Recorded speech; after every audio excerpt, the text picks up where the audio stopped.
Alright, this upcoming weekend will be the mother of all battles, or what we like to call as M.O.A.B, which is on this long weekend. Been getting some practice games in, mostly against Matt and his Tomb Kings, but also against other people as well.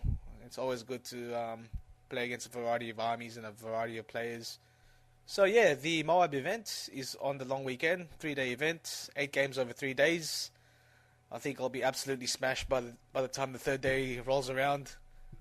It's bad enough when I gotta play 6 days over 2 days. Imagine 8 games.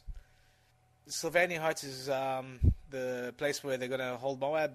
That's where they normally have it, and it's quite a bit of a drive. It's about 1 hour from where I live, so it's a bit of a trip. So I decided to carpool with Matt, who'll be taking his Tomb Kings, and he's also bringing his son, who's visiting from Adelaide. So, yeah, at least I won't be lonely on the drive going to the venue and back. First couple of practice games were against Matt and his Tomb Kings because we were fine-tuning our list, seeing what we wanted to bring. You can see in the picture he's got the big bone giant at the back there. He's gone with a different build as well. He didn't take the Tomb Prince on the chariot, which he normally does. He went with 2 Lich Priests, stock standard Tomb King and the Hierophant. Also, he took a big unit of light cav. You see on the left hand flank there's about 10 of them. 2 carrion units there. I'm used to seeing Matt with just 1 big unit of carrion. But yeah, we'd had a muck around game, seeing what we could take with our lists.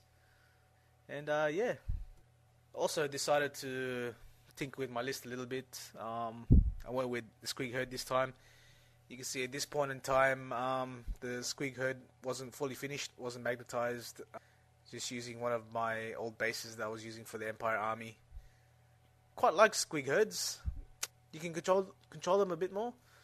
Their movement is not so erratic. It's not so random.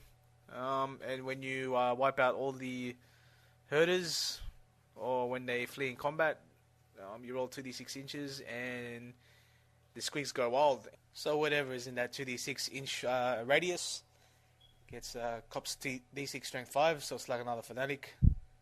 And it's just interesting because in this game I took out that chariot and took out quite a few of those Tomb Guard, probably 3 or 4, but the main thing that I did take out was his bone giant, which was left on a couple of wounds. And when the squigs went boom, the giant fell flat on his head. So yeah, I just found that very amusing, a lot of fun, very random obviously. Going with the Squig Herd this time around. Traditionally I don't do very well against his army. He just knows how to use the Tomb Guard very well. But in this game, I did pretty well. I think I outplayed him big time. I did manage to win the game 13-7. So it was a good start, but this wasn't the list that I wanted to use. I think I was hell-bent on having 4 bolt throwers. In this game I only had 2. I was practicing with the Goblin Big Boss, but this time on the chariot. I think when I come down to the final list, I'm going to use him on a wolf. Definitely want a giant in there as well. Have 2 Terracauses in the army. Following Friday, me and Matt had a rematch. This time using the list that I wanted to take to M.O.A.B. The first 3 turns, I was doing great. Took out the bone giant he had there. I had his flank covered with the Savage Orc Ball Boys and the giant. I was pretty much just dominating the first 3 turns. Got my guys into position. But then after turn 4 onwards, yeah, it went pretty much downhill from there. And I did lose this game 11-9. Yeah, what happened was he moved his Tomb Guard unit up, and he rolled 1 dice to move the Tomb King and his unit of Tomb Guard. He rolled a 2. He rolled a 2 to move him, and then I rolled the 1. So he's charged the BSB's unit.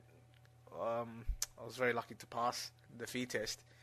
And then when he rolled to fight out a turn with him, he rolled 2 again.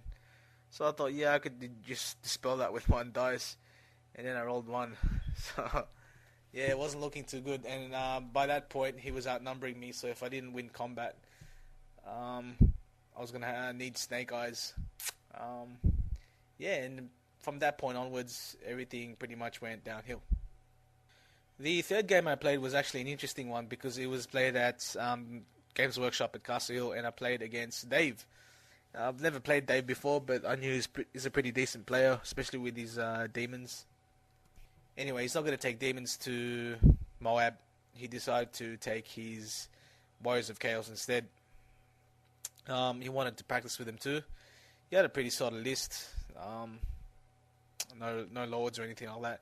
He did have 3 level 2 sorcerers, all with the Mark of Zinch and the Nurgle based BSB, which he bunkered on his knights. Didn't take any photos of the game, unfortunately, because my phone was running out of batteries. But the result was a 10-all draw. I think it was one of those games where everything was just well balanced.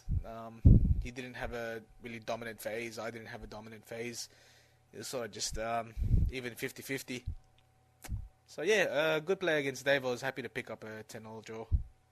And then at the very same evening, I played a game against my good friend Ralden, who took his Bretonians.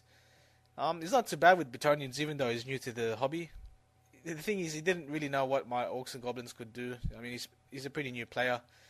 But it's good to see him getting into it after he had a bit of a layoff, because he's actually had this army for a couple of years now and just stopped playing.